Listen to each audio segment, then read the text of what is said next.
जाजली नामक एक महान तपस्वी हुए हैं। यद्यपि आपने ऋष्यत्व तो प्राप्त नहीं किया था, किंतु तपश्चर्या बड़ी भारी की थी। आपकी तपश्चर्या का एक उदाहरण, एक उपमा मैं यहाँ भगवान की सेवा में सुनाता हूँ। आप तपश्चर्या कर रहे थे तो केवल वायु पीकर संयमित होकर के खड़े रहे। अच्छा, जो पशु पक्षी है ना, इन्हें बड़ा बोध होता है कि क्या जड़ है क्या चेतन है, अर्थात मनुष्य कौन है और पेड़ पौधे कौन है। किंतु 1 महीने तक ये इतने दृढ़ होकर के खड़े रहे, अर्थात केवल वायु ग्रहण कर रहे हैं, इतने दृढ़ होकर के खड़े रहे कि पशु पक्षी भी भ्रमित हो गए कि ये तो कोई वृक्ष है, और इन्होंने अपने घोंसले बना दिए जाजली पर। और जाजली, जिन्हें मैं तापस ही कहूंगा, तपस्वी कहूंगा, चूंकि आपने ऋष्यत्व प्राप्त नहीं किया था, आप ऋषि नहीं हुए थे, और मुनि इत्यादि भी अभी उपमा नहीं दी जा सकती, शास्त्रानुसार हमको चर्चा करनी होगी। तो जो जाजली तपस्वी हैं, इनके ऊपर घोंसले बना दिए, घोंसले बना करके रहने लग गए, और अंडे दिए चिड़ियाओं ने, और वो अंडों से चूजे निकले, चूजे निकल के बड़े हुए, और वो बड़े होकर के घूम घाम के आ गए। तब तक जाजली जो है वो तपश्चर्या कर, जाजली तब तक अखंड निश्चल स्थिर होकर के तपश्चर्या कर रहे थे। ध्यान दे करके सुना। जब थोड़ा उन्हें बोध हुआ कि मैंने बड़ी सफलतापूर्वक ऐसा अनुष्ठान कर लिया, तो उन्हें इस बात को लेकर के बड़ी प्रशंसा और बड़ी प्रसन्नता हुई कि देखो, मेरा तपश्चर्या पूर्ण हुई, या कहीं ना कहीं मैं कुछ ना कुछ तो सिद्ध हुआ। कि इतनी अगर सेवा भी किसी के द्वारा कर ली जाए तो बड़ी बात है। ध्यान दीजिएगा, पशु पक्षियों में सिक्स्थ सेंस बहुत बहुत बहुत रहता है, बड़ा जबरदस्त सिक्स्थ सेंस रहता है। छठी इंद्रिय, वो पहचानेंगे कि ये दीवार, एक बार अपन नहीं पहचानेंगे, पशु पक्षी पहचान जाएंगे कि ये दीवार है और ये मनुष्य है। मनुष्य तो दूर रहना, इनसे कभी भी मार के खा सकते हैं। और ये दीवार है, अथवा ये घोंसला है, अथवा ये पेड़ है, तो यहाँ पे घोंसले बनाना नहीं बनाना, क्या कैसा आचरण करना, कब सुबह हो गई कब शाम आ गई, यहाँ तक कि प्राकृतिक आपदा और विप्लव भी इन्हें पहले से पता पड़ जाते हैं। पशु पक्षियों को, कुत्ते इत्यादि, इनको भी पहले पता पड़ जाते हैं। सियारों को जंगल में आग न लगने वाली रहती है, आग बाद में लगती है, पहले जंगल छोड़ के भाग जाते हैं। ध्यान दीजिएगा। और पशु पक्षियों ने घोंसले बना दिए उन पे से, और जब घोंसले बना करके और बहुत लंबे समय तक वृक्ष मानकर पशु पक्षी आचरण करते रहे, तब उन्होंने माना कि नहीं, कहीं ना कहीं मुझे सफलता मिली है। और उसी समय आकाशवाणी होती है कि जाजली, ये तुम्हारा भ्रम है, तुम पहले धर्म के मूल स्वरूप का ज्ञान लेके आओ। किससे? तुलाधार नामक वैश्य से, बनिए से।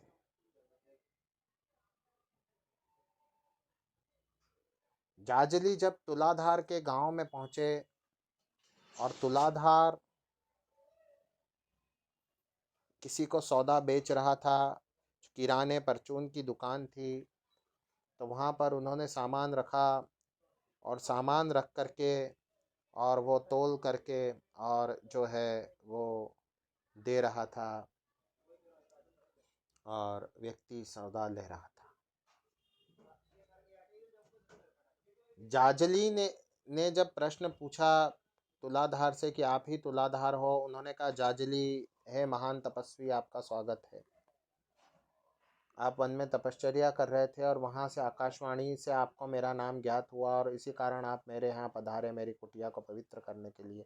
आइए, मेरा आतिथ्य स्वीकार कीजिए। आपको कैसे मालूम? तुलाधार ने उत्तर दिया, महात्मन, मैंने सदैव अपने वर्ण के अनुरूप आचरण किया, भगवान की कृपा से। बहुत बड़ी बात है। कोई भी हम बात कहें, स्वयं की कोई उपलब्धि गिनाए, या कहें कि ऐसा कर दिया वैसा कर दिया, तो बाद में ये सफिक्स या प्रीफिक्स जोड़ना न भूलें, भगवान की कृपा से। भगवत कृपया, भगवान की कृपा से मैंने सदैव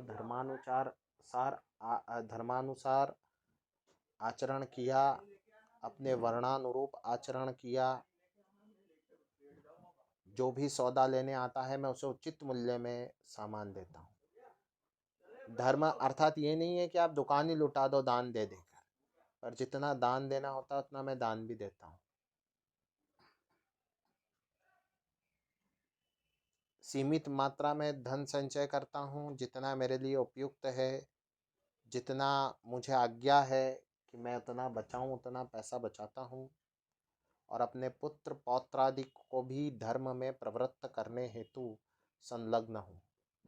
आज कितने माता पिता हैं जो स्कूल भेजने के अतिरिक्त अपने पुत्र पौत्रादिकों को धर्म की शिक्षा देते हैं, कहते हैं धर्म पे दृढ़ रहो। कितने हैं ऐसे? कितने हैं? फलस्वरूप उनके पुत्र पौत्रादिक तर्पण और जल देने योग्य नहीं रह जाते हैं, स्नान संध्या से हीन हो जाते हैं, और फिर ऐसी दशा में प्रेतों के परंपरा चल निकलती है, सब प्रेत बनते हैं।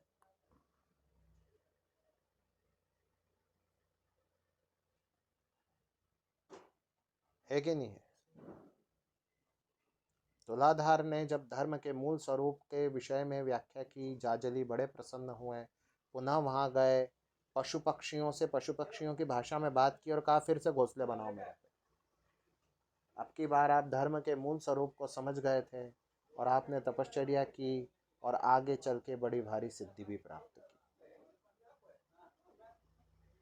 ये कथा हमारे पौराणिक वाङ्मय की एक सुप्रसिद्ध आख्यान है, एक बड़ी प्रसिद्ध कथा है, एक बड़ा प्रसिद्ध चरित्र है तुलाधार वैश्य का, जिसमें वो जाजली मुनि को, जो कि स्वयं एक सिद्ध तपस्वी हैं, उनको वो धर्म के मूल स्वरूप पर व्याख्यान देता है, उसका उपदेश देता है। तुलाधार जो कि स्वयं एक व्यापारी है, एक बनिया है, समझ रहे हैं? बनियों ने वास्तव में हमारी संस्कृति को बहुत संरक्षित और सुरक्षित रखा है और बहुत पाला पोसा है। इसमें संदेह नहीं है कि जो श्रेष्ठी वर्ग है, व्यापारी वर्ग है, इसके कारण पिछले सहस्त्र वर्षों में तो सनातन धर्म सुरक्षित रहा। इनका बहुत बड़ा योगदान रहा है। जो पहले राज्याश्रय प्राप्त थे, उनसे जब राज्याश्रय छीन गया, राज्याश्रय इसलिए छीना, राज्याश्रय अर्थात राजा का आश्रय, जो बड़े प्रसिद्ध ब्राह्मणों के कुल थे, विद्वानों के कुल थे, मठ थे, जिन्हें राजा के द्वारा धन संपदा प्राप्त होती थी, जब वो सब छिन गई तो बनिए थे जिन्होंने बड़ा व्यापार किया, बड़ा धनार्जन किया, और उनको भी यथाशक्ति यथा संपन्नता उनको जो है वहाँ पर कंट्रीब्यूट किया, वहाँ डोनेशन दिया, और उनके द्वारा जो है वो मठों का अथवा वो मंदिरों का अथवा उन विद्वानों का, उन उन उन विभूतियों का जो है कामकाज चल सका। इसमें संदेह नहीं है। बनियों द्वारा बहुत सेवा की गई कि उन्होंने फाइनेंशियली सनातन की जो सेवा की, जो पोषण का कार्य किया, वो आज तक अनवरत जारी है,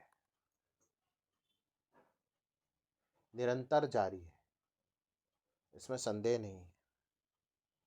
किंतु दुखद ये है कि सिनेमाओं में बनियों का जो स्वरूप बताया जाता है, ब्राह्मणों का स्वरूप एक बड़े ढोंगी और पाखंडी के रूप में प्रदर्शित किया जाता है।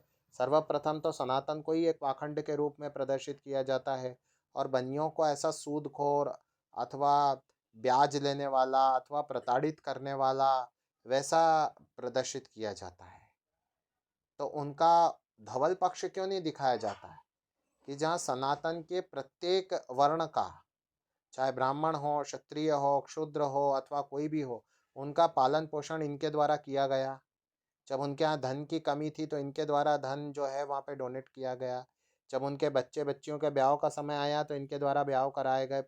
मैं पुराने समय की बात बता रहा हूँ, जब हमारे यहाँ जो है पैसों का बड़ा अभाव हो गया था समूचे राष्ट्र में, क्योंकि विदेशी आक्रांताओं ने हमारे राज्य शासन छीन लिए थे और यहाँ पर अपने अपने मजहब, पंथ, रिलीजन जो भी होगा उसके आधार पे राज्य प्रणाली का जो है सूत्रपात किया था, उस समय वो बनिए थे जिन्होंने आकर के जो है हमारी हमारी हमारी समर्थन में, हमारी सिक्योरिटी में जो है पूरा किला लड़ाया था। और इनके भी संगठन जो है, अभी एक सिनेमा आई थी थोड़े दिनों पहले, तो उसमें बड़ा ऐसा बताया था कि ये जो है बड़ा लूट खसोट मचाते हैं, और हीरो जो है वो बड़ा डाकू है और वो इन बनियों को लूटता है। अभी 4-6 महीने सिनेमा आई थी, आपने देखी भी थी, कॉलेज की तरफ से गए थे देखने। तो बड़ा टोपी पगड़ी पहन के इनको प्रदर्शित किया था। तो मैं धिक्कार मानता हूँ, बनियों ने धर्म के पक्ष में आज तक किला लड़ाया हुआ है। आगे का तो मैं भविष्य नहीं कहता हूँ क्या होगा क्या नहीं होगा, परंतु उन्होंने बहुत सेवा की है धर्म की, तो इसे भी प्रदर्शित किया जाना चाहिए। जैसा ब्राह्मणों और क्षत्रियों का किया जाता है, किया जाता रहा है, निसंदेह इन दोनों वर्णों का योगदान है, शूद्र वर्ण का योगदान है। ये चारों भाई हैं आपस में, और भगवान ने ही जीवों को, किसी को ब्राह्मण, किसी को शूद्र, किसी को क्षत्रिय, किसी को वैश्य के रूप में उत्पन्न किया है। और चारों को भगवत प्राप्ति का समान अधिकार है, और किसी प्रकार की कोई अस्पृश्यता नहीं है, कोई अंत्यज नहीं है, ऐसा हमारा विचार है। किंतु बनियों को इस प्रकार से सिनेमा में प्रदर्शित करके पब्लिकली टॉर्चर करने की क्या आवश्यकता है? तो एक बहुत बड़ा प्रश्न है। श्री कृष्ण गोविंद हरे।